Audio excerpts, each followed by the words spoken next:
Hey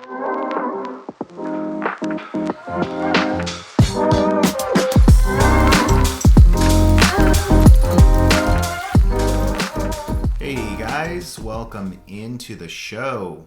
How are you guys doing? Hi guys. So today is a special day. It is groundbreaking. It is what's the word I'm looking for? History making, I guess. We are doing our first. I was going to say live, but they're always live because we're not. We're here present when we do record. But this is the first time we're actually going to be video recording our podcast. So if you're watching from YouTube, hi. And I promise we're going to be good actors, and this will be the only time that we look into the camera. Because the camera's not there. Yeah. We have to just pretend. We'll try to pretend the camera's it's not just there. Us and not millions of people watching us, right? Exactly. Because we have millions of people watching our videos, right? Oh, yeah. So if you're listening to this, because we're still going to post it on our normal podcast on Apple and everything, or wherever you get your podcast. We did upload all our audio podcast episodes now on YouTube. So. Yes. So if you were ever curious to see what our beautiful, I'll go ahead and say it, beautiful faces look like when you've been listening all these years, go ahead and you can catch us on YouTube at same name, something like therapy. So check that out. From this point forward, we'll always be videotaping or video recording our episodes. So, so we decided to go with a topic that's kind of been very near and dear to our hearts, at least for the last, 9 months? Yeah, right? It's 8 been months. Since October. So 8. Yes. Yeah. 8 months now. So we are going to be discussing our use of GLP-1s or peptides. And I'm sure if you haven't been living under a rock, you have heard those being discussed and thrown around, probably by the more common names as people know them. Ozempic, that's like the biggest one, the one that all the celebrities are on, right? So yeah, we're going to be discussing peptides, different ones that we have come across, that we have used, some that we haven't. But yeah, we just wanted to do an episode on that. It's been definitely a game changer when it's come to our weight loss and fitness journey. Our health journey. Oh yeah, just overall health. Our health journey, exactly, for sure. And that was one of the big reasons, of course. The number one, I was going to say consequence, but it makes it sound bad. The number one result from use of GLP-1s is, of course, weight loss, but there are a lot of underlying health benefits to it. And that is why we decided to give them a try, because it wasn't so much about like, ooh, let's just see how freaking skinny we can get. Right. Definitely not something, we were looking for. We were, we're really big on fitness, on resistance training, on lifting. We did strongman in the past. So yeah, getting skinny is not something we want. Getting fit and muscular was something that we wanted. But we knew that with these medications, would definitely help in that area. So that's why we decided to go with it. I like to say now that the side effect is weight loss. Right. Because I'm of course, initially one of the reasons we started this was because we had both been struggling with weight loss, and we had, we've been dieting and working out for years. Felt like forever. Forever. Decades, our whole life. Our whole lives. I mean, at least I would say the last 8 years we've been pretty, I'm not going to say consistent, but we've tried our hardest for the last 8 years. And the last year or so, I think things got a little rough and rocky, and especially with us like quitting alcohol, it was a little difficult, and anyhow, ultimately this was something that it wasn't a decision we took very lightly. It was, or made very lightly. It was definitely something we thought about and we researched, And it took a lot of courage to take this step. And I honestly, anyone that does decide to take peptides or anything, even if you're going to start a new workout program, like, do your research, don't be an idiot, and just believe what people tell you. You know, just be smart. And I mean, you definitely don't have to say that to me. I am the guy that will research the 7 blender, million the blenders blender. and toasters before we make a purchase. So definitely Yeah. something that's going into my body. I'm going to make sure that it is damn near 100% safe. Yeah. So let's kind of take it back really quick to where our weight loss struggle started. I don't have we ever talked about this? Did we ever talk about weight loss? Weight loss? I'm not know. sure. I'd have to check. But I feel like we've talked about so many different topics. But I know we've always wanted to do like a fitness health episode. Yeah. So maybe we did. I'm not 100%. I don't not know, specifically but- weight loss or anything like that. And I'm just going to say this right now. If you're offended by the F word, and I'm not talking about the 4-letter word, I'm talking about the 3-letter word, then I'm just going to apologize ahead of time. I might use fat a couple times. Is there like a politically correct phrase for fat? Oh, like obese? Apparently, it's just like I guess. I feel like obese but, is and worse. anytime I use the word fat, I'm going to be talking about myself. So I don't want people, YouTube, I apologize. But I was fat. Here. I what's interesting is that when I was young, I was actually really, really skinny. And they used to always force me to like have protein drinks, and because I wouldn't eat. I was just very skinny and very thin. And I would get made fun of because I was just the skinny one out of all my cousins. And so it was kind of ironic that, you know, I ended up being as overweight as I was because I thought I was going to be skinny. Well, my teenage years hit and I started to gain a lot of weight.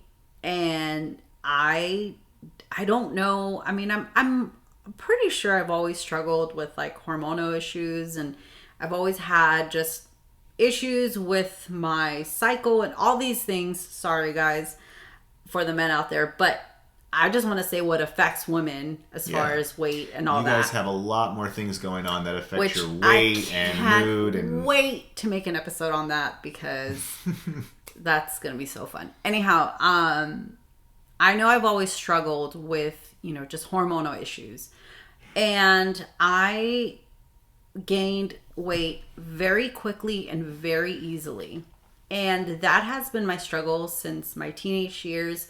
Now, you know, moving forward to my adulthood, and now me being a woman that is in that time where I'm getting close to menopause and all that. So it just got more and more difficult as time went on. And the only time I ever lost weight was when I was either beating myself up at the gym or I was in a very extreme diet. Like we did keto for about a year and a half maybe. And I mean, we lost pretty good amount of weight. And I remember thinking like, oh, okay, well, this is just what we're going to have to do. We're going to have to be on keto for the rest of our lives because I noticed that a lot of my inflammation was gone, you know, but realistically, anytime I had a carb, shoot, if I looked at a carb, like it was over, you know, so I knew that it was just not sustainable. Yeah. And well, we've always, I mean, that's how I began describing, you know, keto to people, was that it does work, and it definitely will, you know, burn fat and, you know, get you to lose weight, helps with inflammation, like you mentioned. But to me, it's more of like a catalyst, kind of like a jumpstart your health, jumpstart you being more conscious about what you're eating, how you're eating, kind of an introduction into like counting macros, because you have to obviously really count how much, you know, how many carbs you're limiting yourself to, how many carbs you can have, so you're tracking those. So it kind of gets you into that way of thinking. But to me, and again, I don't knock those that have been on keto for years. To me, it just doesn't feel like it's something that is like a lifetime thing. You know, I don't think it's sustainable to stay on it forever. Yeah, I agree. I knew that it wasn't for me, at least not something that I could do for too long of a period, because I ended up getting really bad kidney stones. And I knew it was, I mean, the truth is that, and we tried our best to do keto in the healthiest way possible. I was not. I was just eating bacon every day of my life, just bacon. I tried to incorporate as many vegetables as we could, you know, but I think ultimately the reason why I ended up getting a really bad kidney infection and kidney stones was because I wasn't having enough fiber. Yeah. So that's something definitely you have to be aware of. Yeah. Getting like Metamucil or whatever you got to do supplement wise to get fiber. So, but even then, I just felt like I just knew like I can't do this for a very long time. So, but what happened, unfortunately, was when I reintroduced carbs, my metabolism, I think, really got messed up and didn't know how to process, you know, the starches and the sugars and all these things that I was consuming. So I'm almost positive, I'm not a doctor, but I'm almost positive that I caused myself to become insulin resistant. And I just became so sensitive to any carbohydrate or sugar, like, and I think from that point on, my metabolism was never the same. Like it really caused a lot of issues. So that was, I want to say about almost 8 years ago that we did keto. Yeah, like 2012, 13. Yeah. So around 8 years ago, I think ever since then, I've just have been fighting this uphill battle that I never could successfully lose weight long enough to maintain it and to keep, you know, a healthier lifestyle, or even just my cholesterol, my blood sugar, my blood pressure. It was just all these health issues that I have struggled with my whole entire life, like since I could remember. Especially cholesterol. Cholesterol was something that I've struggled, since I was maybe in elementary. And I can remember my doctor telling my mom the first time, like, oh yeah, she has high cholesterol. And I know for me, you know, it runs in my family, so it's not like something that was like alarming, but I did start developing that at a very young age. So my whole life, since I could remember, I've been overweight, I've had high cholesterol, and, you know, later I just started developing like high blood pressure and all these things. And I just got to a point where, like, I got to do something. Yeah. You know, it just, and I felt like we had done the best that we could. And I mean, we were successful, but then we would gain it. So yeah, that's my little bit of my fat story. I mean, and, you know, I'm sure most people that have been overweight, you know, their whole life kind of all have that same very similar story where, you know, started off as obviously as a child being thin, but then I think mine was probably a little bit quicker than yours, because I think I probably started gaining weight even in early elementary. I was already starting to get chubby, like baby fat just never came off. It just turned into man fat or teen fat, I guess. But yeah, it matured fat. Yeah, experienced fat. But yeah, just, you know, and I don't in any way, you know, don't say this in regard, you know, to say like, oh, it's all my parents' fault, I'm just gonna blame everything on mom and dad. But, you know, just growing up, like, I don't ever really remember restrictions on food and stuff, and you know, days like summer breaks being you know, at home, just having access to a lot of frozen foods and pizzas and Hot Pockets, and ice creams and whatnot. So, and sadly, a lot of people, like and it's a normal exactly thing that you hear, often. As a parent myself, like we want to just make our kids happy, and as we've kind of come along in our health journey, realizing, our shortcomings when it's come to what we've allowed our kids to eat, and it's a thin line that you walk with your kids, and you don't want to allow them to overindulge, but you also don't want to like restrict them or make them feel like they can't ever have anything. So it's like anything else, you're just always trying to find a balance, and just definitely something to always work towards on how you can help your kids to understand nutrition at an earlier age. And I'm not knocking my parents for not doing that. It's just hard. And I gained weight early. By the time I was in middle school, I was already overweight, and I think that's probably where a lot of I don't want to use the word trauma. It's like, but I guess trauma's trauma, even if it's not something very dramatic and traumatic. But that's where I began to, get bullied a little bit, being called names, where I kind of began to get like a complex about myself, what is it, body dysmorphia, or just your image, body shaming myself, image. My body image. There you go. To where I knew I was overweight. I would see other guys my age, and obviously that weren't, and just like wanting to be like that, but then also not doing anything to help my cause. Because back then, going to the gym, eating healthy was the furthest from my mind. I was still 12, 13, 14 years old. And being raised in the 90s was brutal. Yeah, I felt like for anyone that was overweight. Like, I don't want to cut you off, but just really quick, like what the whole, just body image and things that so many of us millennials struggle with, it's because we were raised in the freaking 90s where you had to be so skinny to the point where like your bones were showing, because that was just the only way that you could be beautiful or attractive.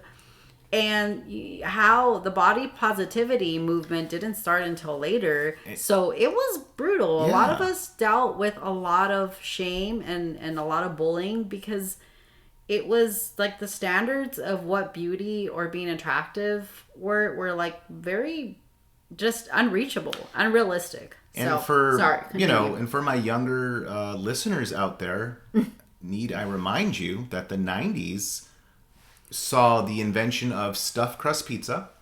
We had McDonald's used to sell fries by the bucket. The bucket. Do you remember the bucket of fries? Oh my God. Can I get a bucket of fries? Were words that you got to say when you went into a McDonald's. It was like such a contradiction, because that's when the whole supersize me thing. Everything was just about like overindulging, but yet don't be fat. Yeah, well, that's always the case. Like even we have that now. Like there's so much stuff. But at least now being overweight is somewhat acceptable.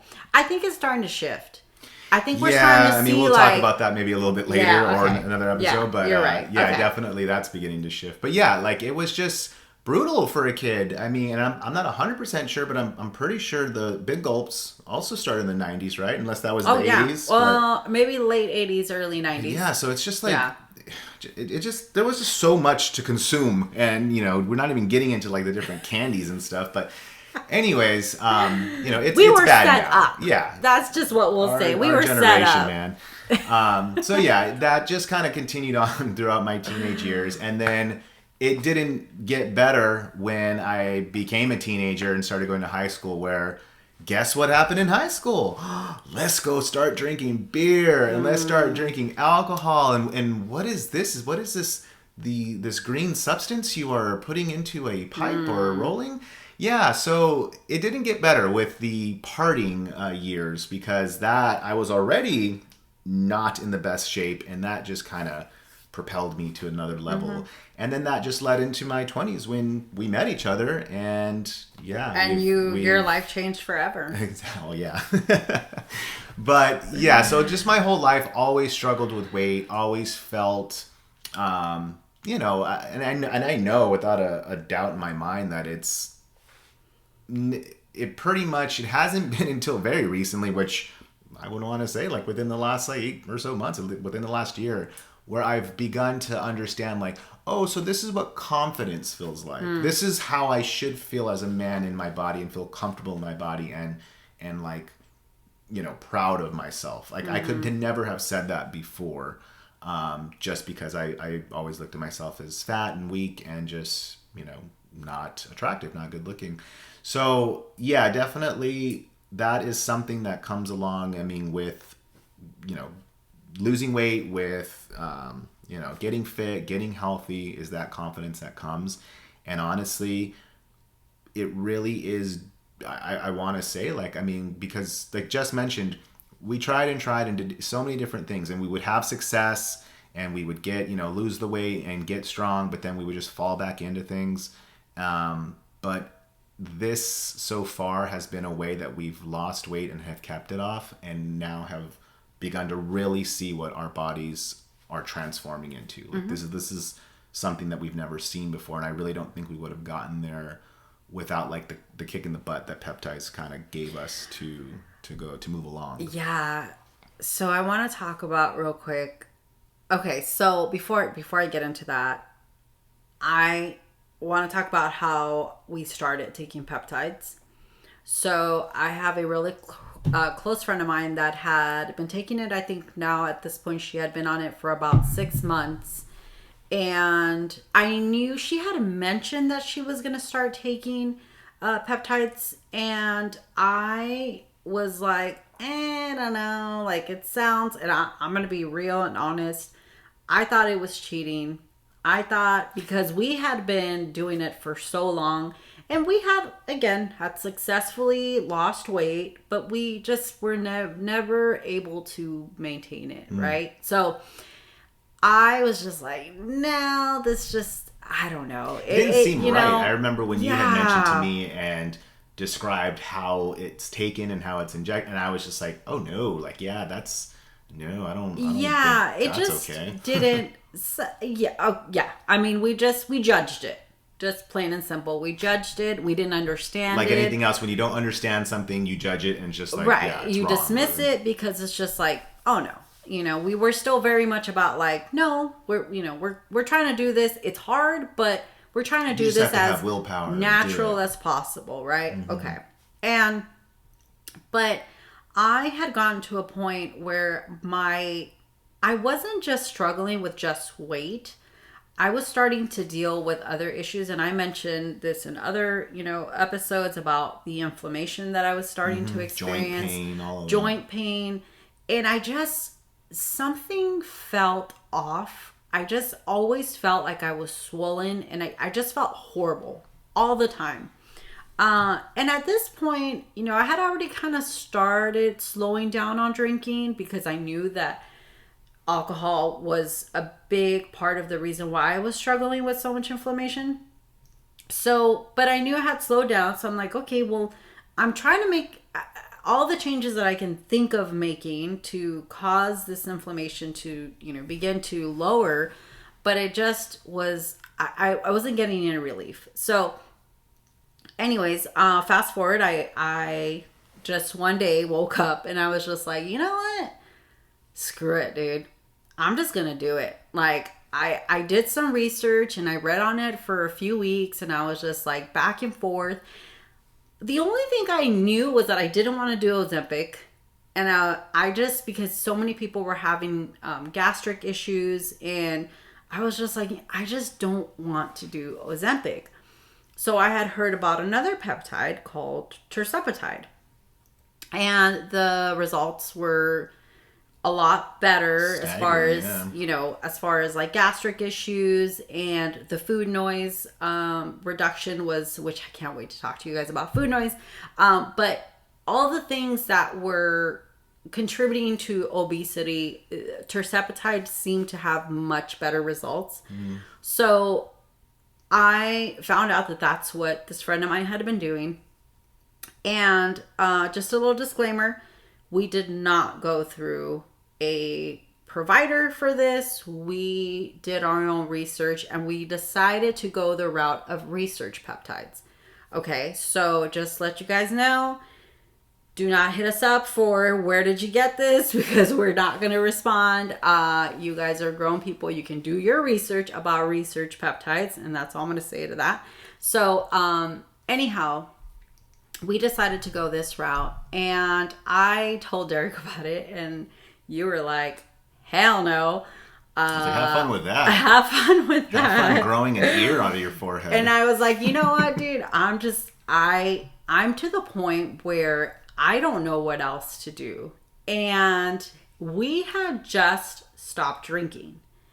This is what, about maybe 3 weeks or a couple weeks into like quitting drinking, right? So yeah, we stopped drinking beginning of September, and this was in October. So it was a month. So I think this was, I want to say in the beginning of October was when I was like, I'm going to order them.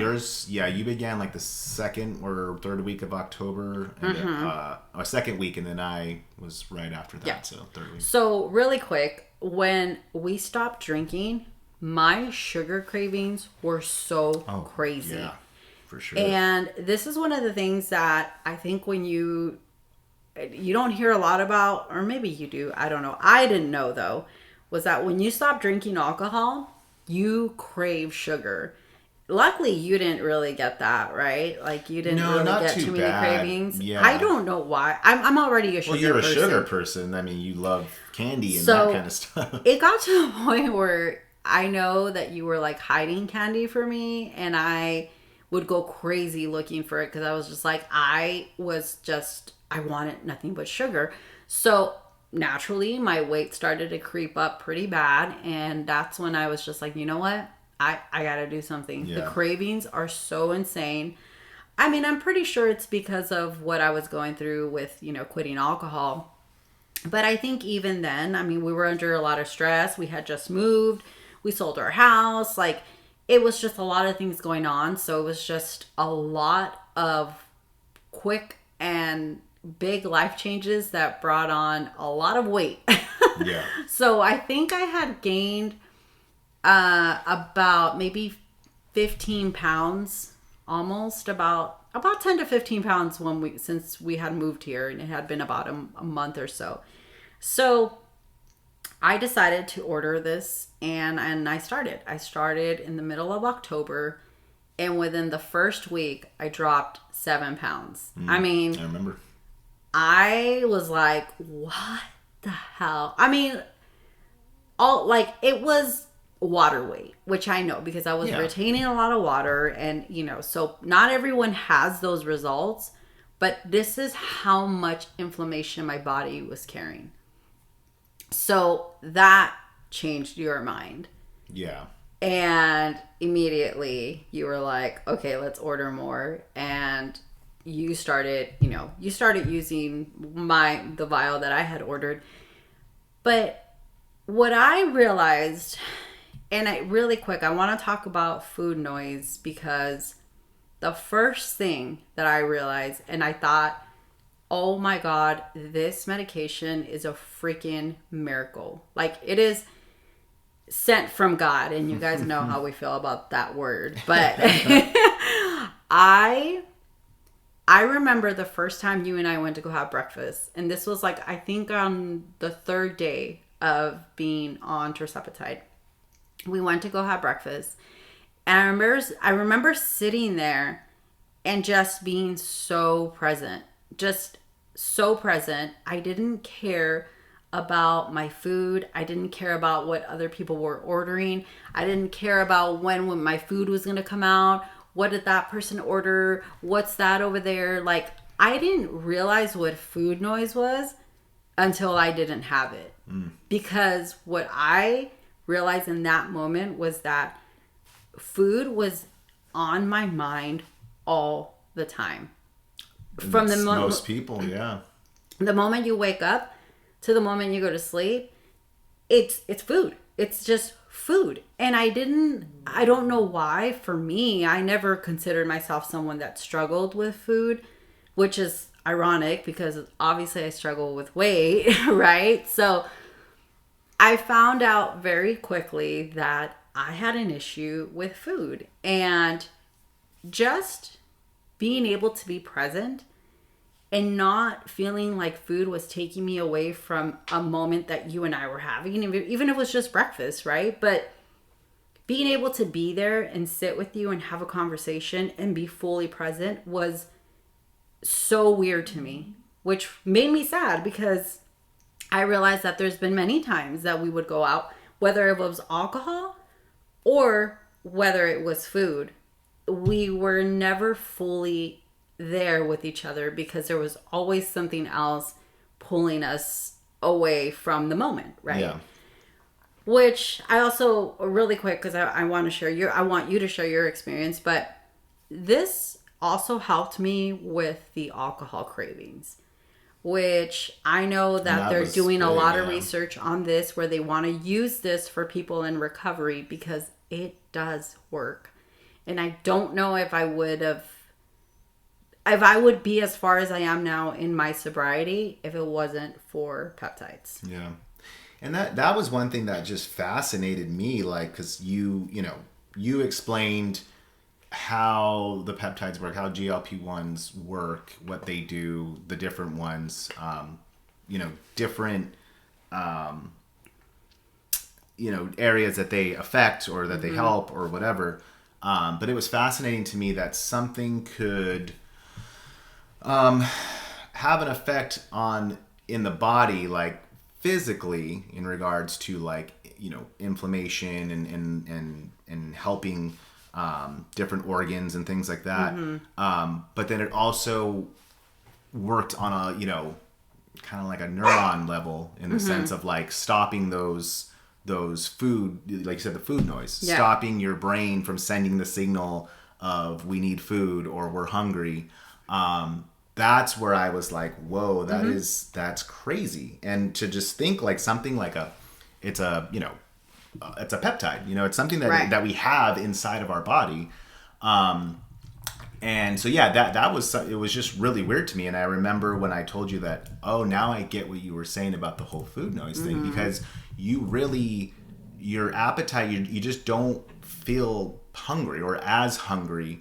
And it really made me realize, a lot of the times I was just eating just to eat and, but, and I suffered from that my whole life, just eating to eat and eating because I'm bored or because food tastes good, but always thinking about food, always thinking about like, oh, I want this, or I, just whatever. Like you just realize how much energy is spent on thinking about food and getting food and eating food. But that really does go away. And that was just something that was like such a game changer because it really does allow you to like, because we're, big advocates on macro counting. That's what we've done for the past years now. To me, that is like the best way, the best diet to be on is tracking and monitoring and understanding macros and what you need and how much of everything. With removing that appetite, it really does allow you to like, okay, I'm trying to hit only so many calories a day, so many grams of protein, fats, carbs, and it allows you to do that and not feel like you're being deprived because you're just like, oh, I want more. Like, no, you just eat enough to fuel your workouts, to get you through the day. And it was crazy. Like, I remember, we just recently went back and we were, fortunately, very responsive to the peptides because we were hyper responders. Yes, very, very much so. Because just recently, remember I went back because we would log everything on our phones. We would have weekly weigh-ins, and we were measuring our body fat percentage and our weight. And I went back and I, was looking at, when we first started on the tracking, I put my starting weight, my starting body fat percentage, and what our goals were. And I was like, man, I didn't realize it, but it was like week either like 12 or 13. So roughly around 3 months that I hit my goal. And my goal was to lose, I think I was started at 213 and I wanted it. My goal I had set for 180, I believe. So what is that? Like 33 pounds. And 3 months, I hit that. And I didn't realize it, but the same week I hit my weight goal, I also hit my body fat percentage goal. So, and again, I hadn't thought about that, but it was just so crazy how quickly we were losing weight. And even though it's like common, obviously, for people to lose weight while doing it, we saw that it was like how we lost it was very, very fast, almost to where it was like, oh shoot, maybe we need to kind of slow down a little bit. I think some people were kind of concerned, and you know what, I get why they were concerned, because this medication can be abused very easily. Yeah. However, we were not, like, we were literally not low, like what is considered low, like almost borderline like micro dosing the medication. That's pretty much what we were doing. We titrated up very slowly. We started at 2.5, and I think the highest you ever got was 3.5, 3.5, right? 3.5. The highest I ever got was 4 milligrams. And this was like in a span of what we just said, eight months, right? Yeah, so we've been on it for about 8 months. So we moved up very slowly. We were very conservative with our doses because we knew we didn't want quick results, even though we did get we did get them. Okay, but I want to say too that we had the luxury to spend a very long time at the gym. First of all. Second of all, we had already, since we had done 75 hard in the past, we were very comfortable with macro counting. We were very comfortable with tracking our food, weighing our food, measuring our food. This wasn't something foreign to us. So a lot of people struggle with that because they don't understand like what it actually takes to do this, and it takes a very long time to build that habit. But we were very comfortable with that. So I think that's one of the reasons why we had the success that we did, so quickly and so early on to our journey with peptides. But it isn't something you see all the time. People lose weight that quickly. If they do, it's because they are dosing very high. Yeah, I remember. But you don't have to. Yeah, I remember like looking it up, or asking you and then looking it up, and like, well, what's considered high doses? And you were like, yeah, people take up to like 15 a week. And I'm like, dang, we're barely on 3.5. Like, it was like, yeah, it's very, the low dose. And I get it. Everyone's body is different. And of course you have some people starting that are much heavier and probably maybe need a higher dose. However, it's like, I don't know. I mean, I am grateful that we were very, hyper receptive to it. But yeah, it was just kind of blew my mind a little bit, like that people were at such higher doses, and I was like, oh wow, that's crazy. Yeah. And I really do want to again just really emphasize on the whole dosage of it. If you can start as low as possible and stay low, you will be successful. You have to be very much, and this is, I want to go into the whole of this just being a tool and not the answer, because I know sometimes when you hear, especially us, maybe the way that we tell the story, we're like, oh my God, this was God sent and it just changed everything. Yeah. Yes, it was. But the minute that I decided to incorporate this medication into my journey, I made the decision. One, I did it because we weren't drinking anymore. And two, I also knew that I was going to give it my all. I was not going to half-ass this. I was not going to be like, well, I'm going to do this because it's going to help me lose weight. So that means that I can still eat, junk or, still eat however I want. Like, no. If anything, I got even stricter with, my diet and my macronutrients, like tracking. And yes, I know some people would tell me like, you're crazy, you can't live like that. I decided to make a very short amount of time sacrifice and give it my all so I can ultimately be able to live a life where I don't have to worry so much about everything that I eat. You know, I wanted to make a sacrifice for a short amount of time so then I can reap the benefits of being able to eat food that I knew wasn't the greatest, but I knew wasn't going to affect me, right? So I knew that I was going to go hard. And that's exactly what we did. You know, this wasn't like something that, you know, we're going to lose a little bit of weight, but then I'm just going to still live the life that I used to live. Like, for me, I knew that wasn't the answer. Yeah. And that's like, and honestly, I think that was cool how you put it, because it is true, a really good way how to describe it, where this is a tool as opposed to it being the answer. And when you say tool, it's like having a gym membership or buying a treadmill or, you know, buying weights. Like, it's something that you're going to use, but that you use it as a part of a whole regimen of what you're doing. Working out, dieting, staying hydrated, taking supplements, vitamins, all of that. There are people that, you know, get on some sort of peptide and, like you said, just want to, like, well, I'm taking the shot, so it's a miracle drug. I should be able to still eat and drink and do whatever I want, and it's just going to do its thing.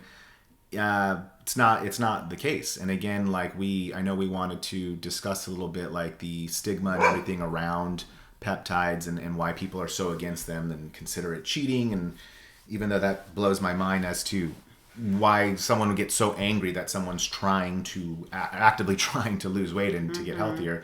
But like, it is kind of where people just kind of assume, like, oh, I'm just going to take this and it's going to do everything. I don't have to do anything. Like, that is why I truly believe that I don't ever look at anyone that decides to start taking peptides to lose weight as like, oh, you're cheating, or that it's wrong and you're just taking the easy way out, because I experience it. Like, you need to also be very committed to diet, very committed to working out, if you want to see actual real results. So if someone is taking a peptide and they are losing weight and they do look a lot fitter, trust me, it's not just taking a shot and like, well, it's one and done, just shoot it up and then you're good.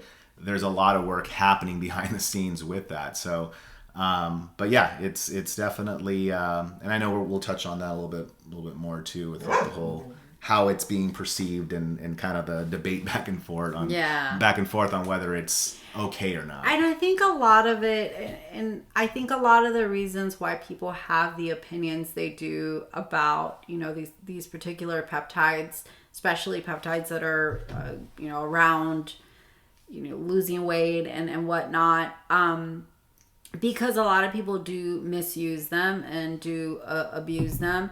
But also because I feel that doctors overprescribe these medications and they're not being monitored. They're not being monitored how much should be, you know, given, how much should be taken, the frequency of the medication. And it's just, it's become such a thing because people think, again, that you don't have to change anything and you can continue doing what you're doing and still have the results that, you know, that other people that are working really, really hard to maintain their muscle, to, you know, maintain good bone health, like all these things that you have to really take into consideration anytime you're taking a medication like this. Because here's the thing, I just heard a podcast the other day about this doctor talking about, you know, the dangers of GLPs. And I was like, all these things that he was mentioning had nothing to do with GLPs. It was all malnutrition. It was all these things about losing muscle, losing bone. I think hair loss, osteoporosis, like all these things that were coming up with this medication were because people weren't freaking eating. You know, anytime someone asked me about it, I'd be like, okay, are you willing to eat at least 100 grams of protein a day and get water? And even if you're not going to work out, at least go for a walk. Are you willing to do these things? Because if you're not, then you have no business taking this. Yeah, it's going to do more damage. Yeah, than good to you. unless you are diabetic, or I know that there's other things. Again, for me, that I struggled with high blood pressure and cholesterol. There is things that it can help, but if you're not careful and you don't educate yourself, you could do yourself some real harm by taking these medications and not doing what you should be doing to prevent all these side effects that it can give you, which ultimately, again, like I said, malnutrition can do that as well. Keto can do that as well. Yeah, Keto can cause a lot of issues because you're lacking fiber, you're lacking, the glucose that your body needs to be able to function. Anyways, I digress, but I just want to say that this is why GLPs has gotten the reputation that it's gotten, because people are ignorant and people aren't abuse things like they abuse any other drug or medication. Anything else, And that is why, unless you're someone where a little bit savvy onto medication administration, being able to I don't know how to say it without sounding mean, but if you dumb and you don't know how to do stuff and read, you don't know how to measure things out and be responsible on how to take things, definitely go through a doctor for this. Like Jess mentioned, we did get it from research sites, and we did research on those sites where they did numerous tests to, be very transparent in regards to the results of the purity of their of the peptides and everything, and making sure that they were safe. But it still does require the knowledge of when you do receive the medication, understanding how to mix it, understanding how to measure it out, understanding how to administer it. And unfortunately, people are, not as... I'm not saying we're geniuses or anything, but some people just are not capable of doing that. And either consciously or unconsciously or knowingly, I should say, or unknowingly, they will misdose and either give themselves too much, not give themselves enough, or just, mess things up. So again, if you know that you're someone that isn't savvy in that area or those areas, maybe you should seek out, professional help in regards to getting it prescribed. It's so easy to under and overdose on these medications. And another thing I want to say also is that we were also very honest with our doctors.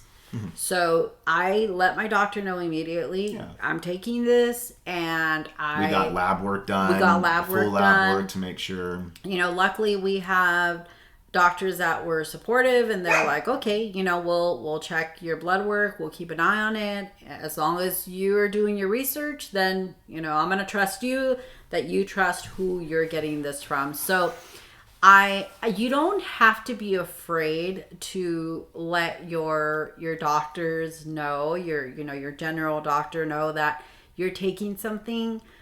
Just be honest. The worst thing that they can say is just you have to stop. I recommend you don't do it. That's not it. But honestly, they shouldn't deny you labs if you're requesting. You want to check your blood sugar. Check your cholesterol. Just get a full panel and just make sure. Keep an eye on your kidneys, on your gallbladder, all these things. I say be as honest as possible with your doctor, because you have to be careful. You have to be cautious, and especially if you're going, through the route of research peptides. Everything's a risk. Everything's a risk. So just be smart. Don't be an idiot. And I'm sorry. Our dog is just making an appearance. She wants to comment on the peptides.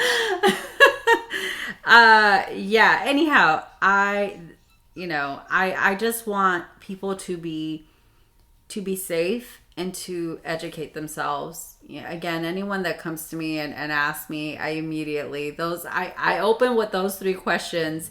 If they can't answer that question honestly as far as their nutrition and their activity, then I advise them to maybe either try to, be open to making those changes, or maybe just choose another route, because it is, you are running the risk of losing muscle, of your bones being affected, because that's what happens when you don't eat. Yeah, like you said, it could be from any diet that you're on, or just if you're like trying to starve yourself, you will run into all those things, so it's not, it's like for that doctor, wherever you were watching that, to be like, it's because of peptides that are causing this. Like, no, it's caused by malnutrition. So exactly. And that's the whole thing too, with like, a lot of people are just very anti-peptides because they're just like, oh, they're new and they haven't been studied and you don't know what's going to happen. And it's like, people, do you not understand? Like, they have been using peptides for decades now. Like, they have done trials after trials after trials on them. Now, of course, there's new peptides that are coming out that are still in, I believe, like phase 2, phase 3, that they're just continuing now because the trend, they're getting very popular. So the demand for them is kind of going up.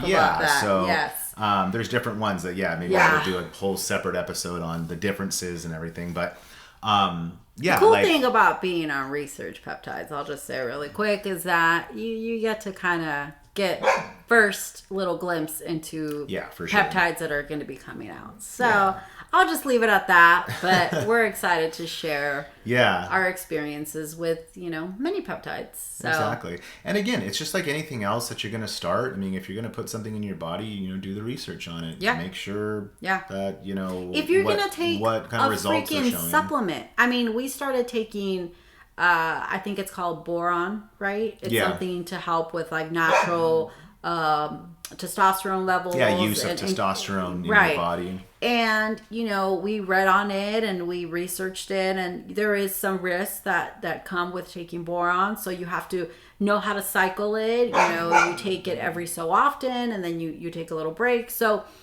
even as something as simple as that you can buy on Amazon or Walmart, do your research. Be smart. Don't just because some influencer says to take this, you're just going to take it. Like, no, you don't trust anyone.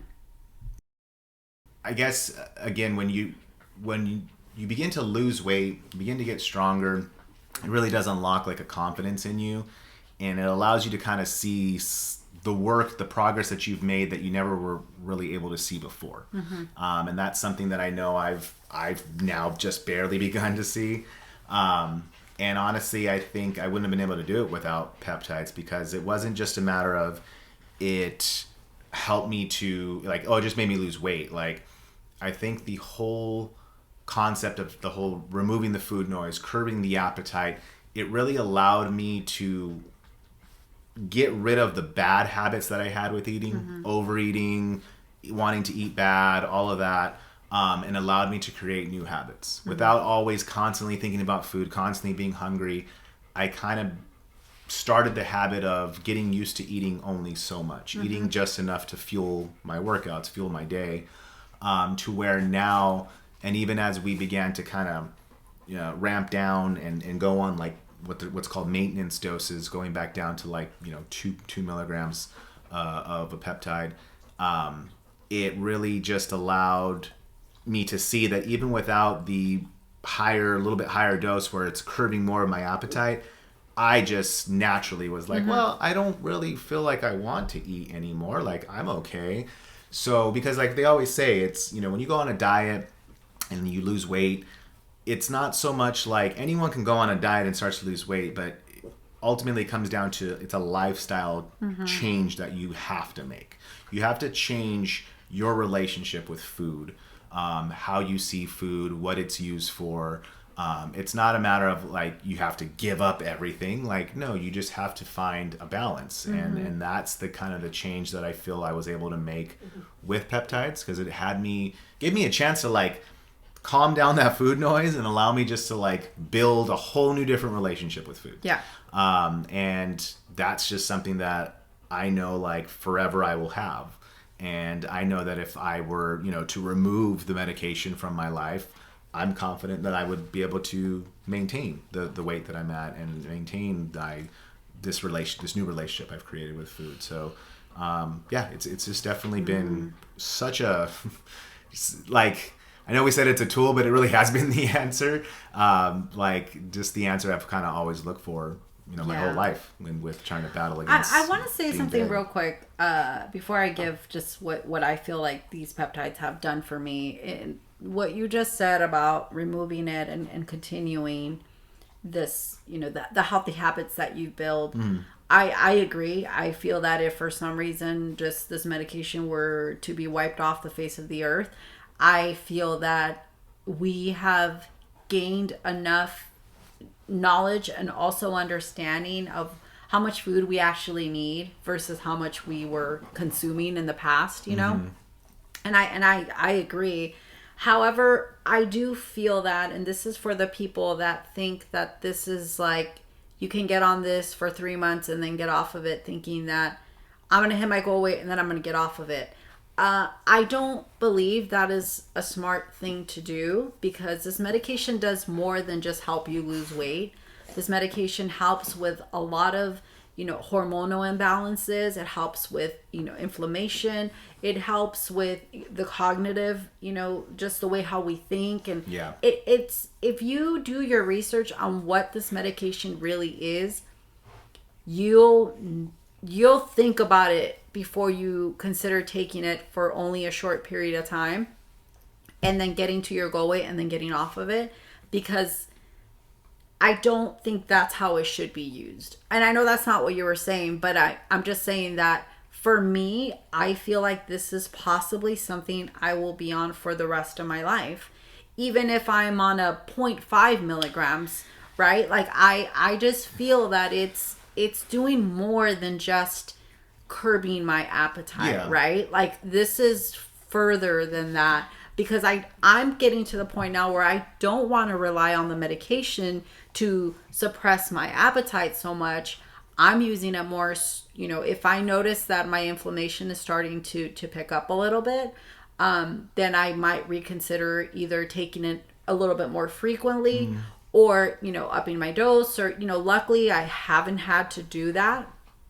But again, that's when I realized that it's more than just about the appetite suppression. This medication touches so many other areas. I mean, they're even looking now into like Alzheimer's or dementia.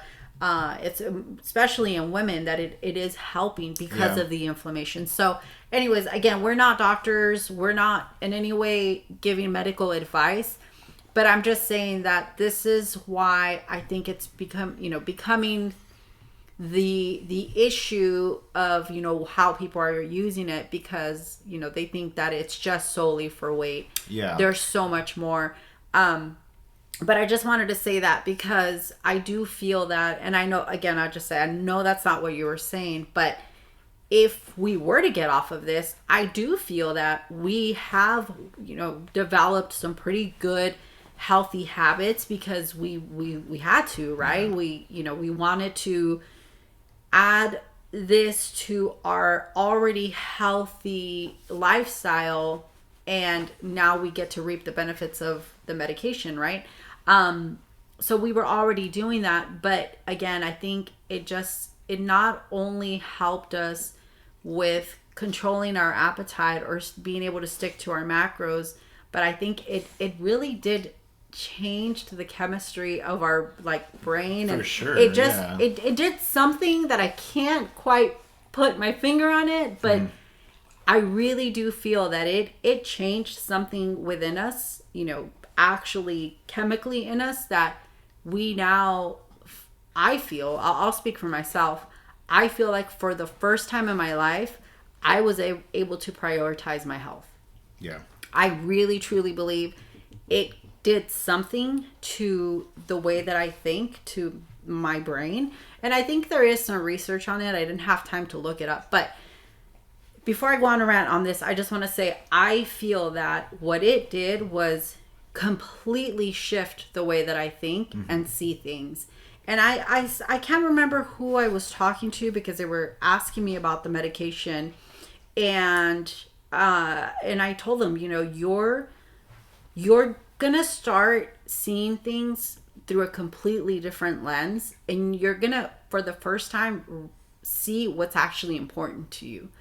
And I don't know, it's kind of sucks because, well, it doesn't suck, but I wish I knew if that was because we had stopped drinking also, or if it's because of the medication, or the combination of both, right? I don't know, but I do feel that I started to see so much more opportunity in my life because I felt like the things that were always getting in the way were slowly just melting away. Yeah. And sadly, a lot of it was alcohol and food, and also, the money that we spent on alcohol and food, the time that we spent on going, I mean, it just, our world really opened up a lot, right? So yeah. Yeah, I mean, and that's the thing too. Like, if someone may take hearing that and be like, well, that's very like vain of you guys, or just very self-absorbed, that you only felt good about yourself when you looked good or when you lost weight. And it's like, look, you don't judge or base who you are and your self-worth on just looks. Of course not. But it's undeniable that when you look in the mirror, and if you are obese, overweight, unhealthy, sickly, you're not going to feel as good about yourself. Exactly. But when you look in the mirror and you know that you've put in months at the, hard work at the gym, hard work of dieting, macro counting, staying hydrated, staying up on your vitamins and supplements, putting in the work, you have self-pride. It's about being confident in yourself and knowing, like, I did this. I put in hard work. This is me. And it, like, that trickles over to all areas of your life. Yeah. It's not just like, oh, I'm physically strong. Like, you get stronger in everything, at work, in relationships, with friends, with your kids. You just become an all-around better person. Yeah. And that's the whole thing with that. Like, it's not just like, oh, I look good, so I'm better than you because I look good. No, it's not about a matter of comparing in any way. It's just a matter of, do you feel good? Mm-hmm. Now, I mean, there's nothing wrong with, like, hey, I want to get fit so I can take my shirt off at the beach. Hey, if that's what you want to do, that's what you want to do. But it still comes down to, how do you feel? Because there are some fit people that still feel like crap. They have other issues they have to deal with. But what I'm saying is that, personally, I suffered from low self-esteem, low confidence, because knowing that it was a direct result of how I looked, because I didn't feel good. I felt overweight. I felt fat. I didn't feel attractive my whole life. And, becoming conscious of, like, wanting to be, fit, wanting to be healthy.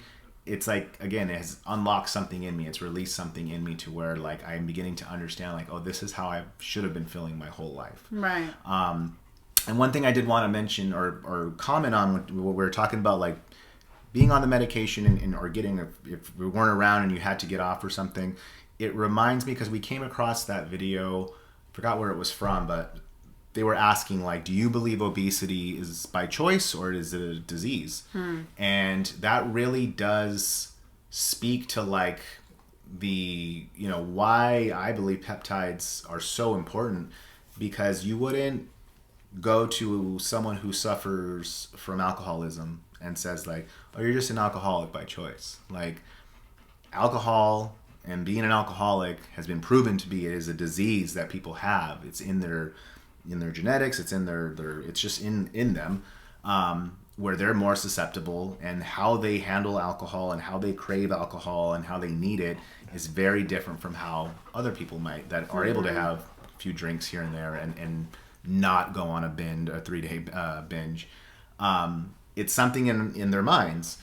I really believe that that's the same with food, because I've gone through it my whole life, where I can't just have one slice of pizza or, eat pizza till I'm full. I need to finish the pizza. And if I know there's more pizza somewhere, I'm going to go get that one too. Mm-hmm. If there's cookies in the house, if there's candy, if there's anything, like, I know, and have shared some of the things that I've done with hiding and eating, sneaking and eating, hiding food, and it's just, it really does become, and it didn't really dawn on me, like, man, that is something that I suffer from. It's a disease that I suffer from, or a disorder that I suffer from. And again, Peptides has kind of cleared that up. It's kind of allowed me, like you said, it just really allowed me to think differently about not just myself, but like how my relationship with food. And again, some people may be able to eventually go down, on their dose to just maintenance and maybe come off of it. Or there's nothing wrong with staying on a maintenance dose because, like, alcoholism, it's for life. It doesn't go away. You talk to anyone that's on a 12-step and they're just like, no, I'm forever an alcoholic and I will forever have to do these things in order to make sure I never relapse and fall back into that. And I believe it's the same thing with once you get over, like, starting a new relationship with food, that there's always that possibility of falling back into it unless you continue to always do what you have to use and utilize the tools around you, including any medication that's necessary to stay on track with it. It's called maintaining, right? So it's like getting a membership at the gym, losing 50 pounds, and then quitting your membership and thinking that the results that you got, however long it took you to lose those 50 pounds, that the results that you got were just going to stay that way. Yeah, no matter what I do. And no matter what, you can go back to doing what you were back. doing, right? And you're never going to regain those 50 pounds. That's insane. You get your membership and you more likely keep that membership for the rest of your life because now this is part of your life, right? It's just your routine. This is your membership, right? So Terseptide is my membership. I choose to be a lifetime subscribe or whatever freaking user of Terseptide because it's helping me. Yeah. And I'm not embarrassed by that. I'm not ashamed of that.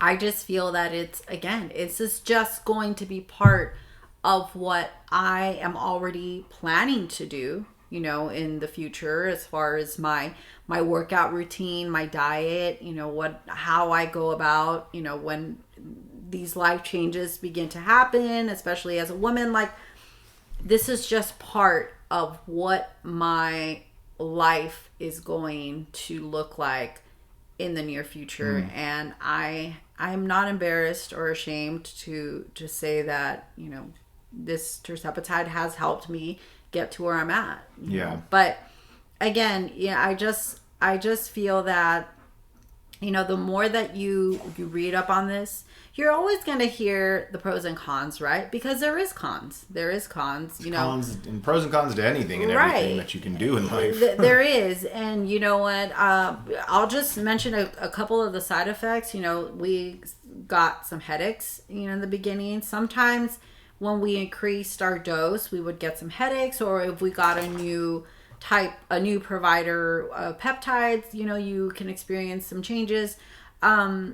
But, and then another part is constipation. You got to make sure, again, your fiber, magnesium has been a great help for that. Dehydration, all these things that can happen. I had that the 1 week where I had the Chinese accent. That was weird. It just went away, though, so that was good. The China peptides. It was the China peptides. They get you. Anyways, okay, so my point is that just, again, I'll never get tired of saying this, but just don't be dumb. Do your research. Yeah, and, that shouldn't even need to be said, but, we want to just make sure, it's just sound advice. Do the research. Talk about it with your doctor. Bring it up. Yeah. Hey, what am I hearing on these peptides? What do you think? And again, that may be for a whole other episode, but when you begin to research how much and how little some doctors know about hormones or peptides or any of that, it's kind of crazy how much they're not taught about those areas, and they kind of just give generic answers. It's not their fault, though. No, that's what I'm saying. They're just not taught it. Right? In medical school, we have a couple of friends that are doctors, and they admitted, oh no, we're not Like when it came to like you had questions on hormones and you know with menopause and what changes and all that, and they were just like, yeah, don't know too much. I can Google it though. Like, and it's just like because they're not, again, unless they are a doctor that goes into that specialty and seeks out more education. But like just general MDs are not really going to be very, you know, knowledgeable on it. They know just the basics of things. And so, yeah, it's kind of crazy. But still, you still want to ask your, you know, your PCP, like, hey, what do you know about it? What am I hearing about that? And, you know, get some information that way too. So... But yeah. I think that's our cue. Maya went to go get her squeaker. Oh yeah, she's like that's the wrap it up squeak. But so that's exactly what we'll do, guys. I think we're probably gonna do some more episodes on this. There's like different topics, different little pathways that we can take with it, and of course we'll continue to just update you guys on how it's going with our journey on it. And now that we have video, you can see how it's going. I wish we would have taken... You can tell us if we get the Ozempic face. Yeah. Yeah, let us know if that's happening. Scary. So yeah, we definitely want to discuss it more on later episodes, but we wanted to at least address it first here. Yeah. And so we're glad that we now have video so we can, or at least you can see us. And our fancy setup. Yeah, right? Studio coming soon. But yeah, so we will go ahead and end here and hope to see you guys for our next episode. Not sure what our topic will be, but it'll be something interesting, I promise. Yeah. All right? All right. Have a good one, guys. Bye. Really, Maya?